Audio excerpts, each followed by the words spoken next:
আজকে যদি আমরা মতুয়ারা অবৈধ ভোটার হই তাহলে যারা এমপি এমএলএ আছে তারা অবৈধ। শান্তনু ঠাকুরের পাঠতলা থেকে মাটি সরে গেছে। মতুয়াদের দিয়ে রাজনীতি হচ্ছে, বিজেপিও কোনোদিন মতুয়া দেখেনি। ভারতবর্ষে নরেন্দ্র মোদী থাকতে তার থেকে কোনো বড় নাট্যকারের জন্ম হয় বলে আমি বিশ্বাস করি না। এসআইআর এবং তার সঙ্গে জড়িত মতুয়া সম্প্রদায়, এই মতুয়া সম্প্রদায়কে নিয়ে রাজনীতি যেন থামছে না। এর আগে আমরা দেখেছি যে বিজেপির বড় অংশের একটা ভোট কিন্তু এই মতুয়া সম্প্রদায় পশ্চিমবঙ্গে তারা কিন্তু দিয়ে থাকতেন, এবং সেখানেই কিন্তু কিছুদিন আগে মমতা বন্দ্যোপাধ্যায় একটা বিশাল র্যালি করেন এবং মতুয়া সম্প্রদায়কে আশ্বাস দেন যে এসআইআর এর মাধ্যমে তাদের কোনো ভোটাধিকার বাদ যাবে না। ঠিক সেই প্রথায় অনুসরণ করে আজকে কংগ্রেস, পশ্চিমবঙ্গ কংগ্রেস এবং অধীর রঞ্জন চৌধুরীর নেতৃত্বে কিন্তু ইলেকশন কমিশন অভিযান, সেই অভিযান কিন্তু মতুয়া সম্প্রদায়রা করছেন এবং সেই চিত্র আপনাদেরকে দেখাবো এবং ক্যামেরা পার্সনকে বলবো সেই চিত্র দেখাতে যে ইতিমধ্যে অধীর রঞ্জন চৌধুরী কিন্তু সামনে এগিয়ে গেছেন এবং তার পেছনেই কিন্তু মতুয়া সম্প্রদায় তারা আছেন এবং তারা যে এই চিত্র আপনাদের সামনে তুলে ধরছি এবং তারা কি বলছে, তাদের কি বক্তব্য এই এসআইআর নিয়ে এবং তাদের এই ইলেকশন কমিশন অভিযান নিয়ে তাদের কি বক্তব্য শোনাবো আপনাদের। সমস্ত রাজনৈতিক দলের ঊর্ধ্বে উঠে আমরা আজকে গোসাই পাগলরা দলপতিরা মিলে আমরা নির্বাচন কমিশনে যাব, সেখানে আমরা ডেপুটেশন দেব যাতে আমরা নিঃশর্ত নাগরিকত্ব আমরা পেতে পারি। সেটা আমরা সমর্থন করি, কিন্তু সে দিনক্ষণ সে বাড়ালো সেটা বড় কথা নয়। বড় কথা হয়েছে আমাদের যেন ভোট অধিকার থেকে বঞ্চিত না করা হয়। 2024-এ আমাদের ভোটে যেসব সরকার করেছে, যেসব এমপি হয়েছে, এমএলএ হয়েছে, বিভিন্ন হয়েছে, কিন্তু তারা আজকের যদি আমাদের অবৈধ মনে করে তাহলে তারা অবৈধ। আমি সেই সব নির্বাচন কমিশনকে প্রশ্ন করতে চাই যাতে আজকে যদি আমরা মতুয়ারা অবৈধ ভোটার হই তাহলে যারা এমপি এমএলএ আছে তারা অবৈধ, তারা নির্বাচন কমিশন ঘোষণা করুক, তারা রাষ্ট্রে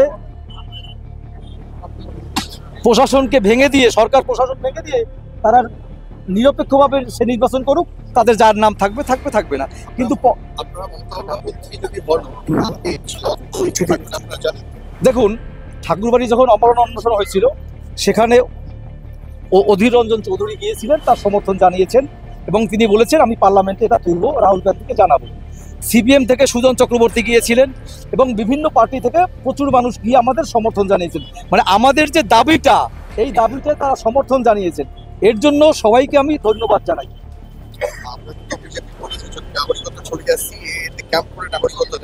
শুনুন, শান্তনু ঠাকুরের পাঠতলা থেকে মাটি সরে গেছে।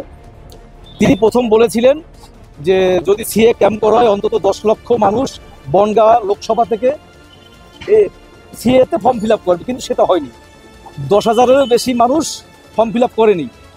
একজনও মানুষ এখনো অবধি সিএতে নাগরিকত্ব পায়নি। কাজেই শান্তনু যেটা বলেছে সেটা মিথ্যা বলেছে, মতুয়াদেরকে ধোঁকা দিয়েছে। আজকের বনগাঁ থেকে সারা ভারতবর্ষের মতুয়ারা বুঝতে পেরেছে যে শান্তনু এই মতুয়াদেরকে ধোঁকা দিয়ে সে এমপি হয়েছে, আজকের মন্ত্রী হয়েছে।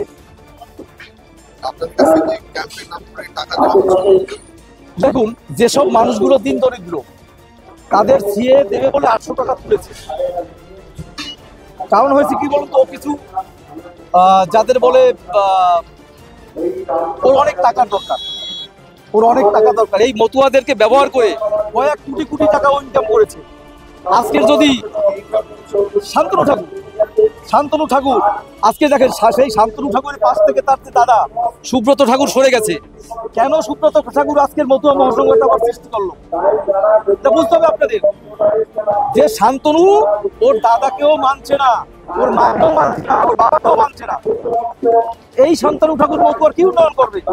এই শান্তনু ঠাকুর বলেছিল এই আমাদের আমি ঠাকুরবাড়ি থেকে রাজনীতি দূর করব, এই ঠাকুরবাড়িতে রাজনীতি মুক্ত করব। সেই শান্তনু ঠাকুরই প্রথম বিজেপিতে নাম লেখাইয়া সংসদ হয়ে মানে মন্ত্রী হয়ে গেছে। এই শান্তনুর কথা মতুয়া সমাজে করল কি? মুখ্যমন্ত্রী কোনোদিনও মতুয়াদের দেখেনি, বিজেপিও কোনোদিন মতুয়া দেখেনি। বিজেপি এবং টিএমসি মানে কয়েনের এপিট আর ওপিট, ওটা কেউ দেখবে না, একমাত্র কংগ্রেস দেখবে। কারণ কংগ্রেসের ভরসা এই জন্যই, আপনারা জানেন পাকিস্তান ভেঙে যখন বাংলাদেশ তৈরি হলো তখন সমস্ত শরণার্থীদের কিন্তু আমরাই আশ্রয় দিয়েছিলাম।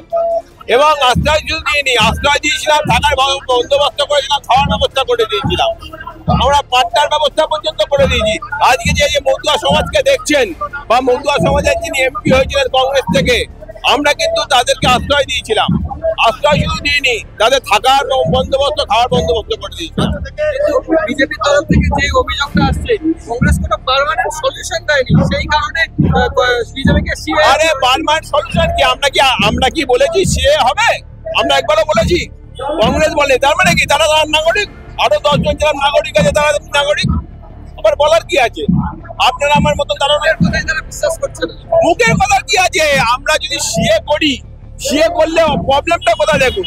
সিএ যদি করেন, পরবর্তীকালে বলবে এরা তো ভারতের 1 নম্বর নাগরিক নয়, বাংলাদেশে পাঠিয়ে দেবে, বা আপনাদের এত ব্লু কার্ড যেমনি আপনার আমেরিকায় করছে, নাগরিক সিটিজেনশিপ দিচ্ছে না, 1 নম্বর নাগরিকত্বের দিচ্ছে না, সেটাই মতুয়ারা ভয় পাচ্ছে, এবং সেটা আমরাও ভিতরে পারি। প্রতিটা ক্ষেত্রেই চক্রান্ত করতে পারছে, একদম চক্রান্ত, মতুয়াদের দিয়ে রাজনীতি হচ্ছে। কংগ্রেস করছে না, না, একদমই রাজনীতি করছে না। দেখুন, আমি বলছি তো, আমরা যখন বাংলাদেশ হয়েছিল তখন কত শরণার্থী এসেছিল, এত বছর বাদে, সেই 70-71 যুদ্ধ, তারপরে কিন্তু আজকে কত সাল, কত বছর হয়ে গেছে, প্রায় ধরুন যে 45 বছর। তারা তো এই ভারতবর্ষে ছিল, কংগ্রেস গভর্নমেন্ট ছিল, একদিনও মতুয়ারা আন্দোলন করেনি? তাহলে মতুয়া কংগ্রেস যখন ছিল, মতুয়া নিজেদের শিকড় মনে করেছে, ঠিক কিনা? আজকে কেন মতুয়ারা রাস্তায় নেমেছে? তখন তো রাস্তায় নামেনি। তারা মতুয়া কংগ্রেসকে করেছে। মতুয়াদের কিছু ধান্দাবাজ লোক আছে, তারা ধান্দাবাজ আছে, তারা তাদের মধ্যে থেকে আজকে এমপি এমএলএ হওয়ার লোভে আজকে কেউ তৃণমূল, কেউ বিজেপি করছে, আর কিচ্ছু না। কিন্তু মতুয়া সমাজ বা সাধারণ মতুয়া বলে না, শিডিউল ট্রাইব, এমনকি আমাদের যারা ভারতবর্ষীয় মুসলিম, তাদেরকে কিন্তু কংগ্রেসই দেখেছে। অধীররঞ্জন চৌধুরী গিয়েছিলেন, এবং তার এতদিন পর কংগ্রেস রাস্তায় নামছে, অধীররঞ্জন চৌধুরীকে অনেকটা দেরি হয়ে গেল নাকি? না, এখন দেখুন, যদি এখন মতুয়ারা না চায়, মতুয়ারা আমাদেরকে কাছে বুঝেছে যে আছে, তারা প্রথমে শাসক দলের কাছে গেছিল, তারপরে বিজেপির কাছে গেছিল, পশ্চিমবঙ্গ শাসক দল তৃণমূলের কাছে গেছিল, তারপর বিজেপির কাছে গেছিল, কিন্তু তারা দেখেছে তা নয়, তারা তাদের ভরসাস্থল নয়।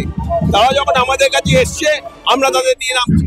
তারা বলতে পারবে না তাদেরকে আমরা কোনো রকম, আমরা দিল্লিতে যাওয়ার কথা তাদের বলেছি যে পশ্চিমবাংলায় থেকে আপনার কিন্তু নাগরিকত্ব বা নিয়ে যেটা ছেলে খেলা হচ্ছে, সেগুলো করতে পারবে না, আমরা দিল্লি চলবো।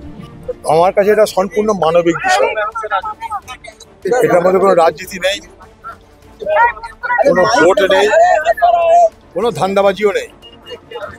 এটা সম্পূর্ণ একটা মানবিক কারণে আমার মনে হয়েছে এদেরকে সঙ্গে নিয়ে এদের কথাটা নির্বাচন কমিশনের কাছে তুলে ধরা দরকার। এই বাংলায় মতুয়ারা শুধুমাত্র ভোট ব্যাংকের জন্য ব্যবহৃত হয়, ভোট ব্যাংক বাদ দিয়ে এ বাংলায় মতুয়াদের আর কোনো অস্তিত্ব নেই। এ বাংলার সংখ্যালঘু মুসলমান সমাজ, এ বাংলার মতুয়া সমাজ শুধুমাত্র তারা ভোটের রাজনীতির অঙ্কের খরিদ্দার। তাই আমার মনে হয়েছে একদিকে যেমন ওয়াকফ সম্পত্তি নিয়ে বাংলার মুখ্যমন্ত্রীর ভাষণ আপনারা শুনলেন, যে বাংলার মুখ্যমন্ত্রী বলেছিল এ বাংলায় ওয়াকফ বোর্ড বা ওয়াকফ সম্পত্তি রেজিস্ট্রেশনের আমি বিরোধিতা করব, আজকে সে বাংলায় যেখানে সারা ভারতবর্ষের মধ্যে সব থেকে বেশি ওয়াকফ সম্পত্তি আছে, 1,48,253টা, আজকে সেখানটাই কেন্দ্রীয় সরকারের ওয়াকফ আইনের জন্য সংখ্যালঘু মুসলমান সম্প্রদায় ভাবছে যে তাদের সম্পত্তি রক্ষা হবে কি হবে না, বাংলার মুখ্যমন্ত্রী চুপ। ঠিক একইভাবে এই মতুয়া সম্প্রদায়ের মানুষ কখনো বিজেপিকে ভোট দিয়েছে, কখনো টিএমসিকে ভোট দিয়েছে, আজ তারা যখন বিপদে পড়েছে তখন বাংলার টিএমসি পার্টি, বাংলার বিজেপি পার্টি চুপ।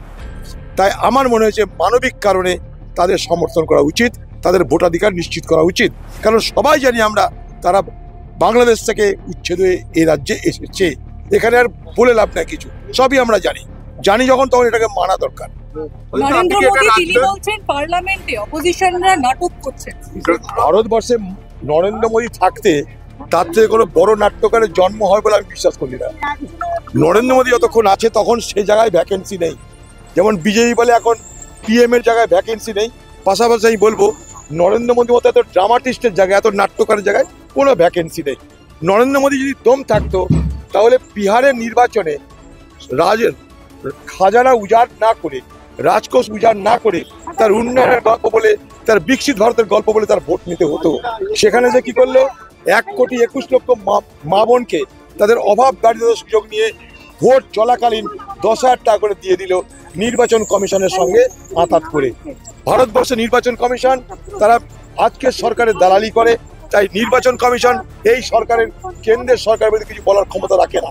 1,21,00,000 মানুষকে ভোট চলাকালীন 10,000 টাকা করে ঘুষ দেওয়া হলো, পেনশনের টাকা ডবল করে দেওয়া হলো, ঘুষের বিনিময়ে ভোট হলো।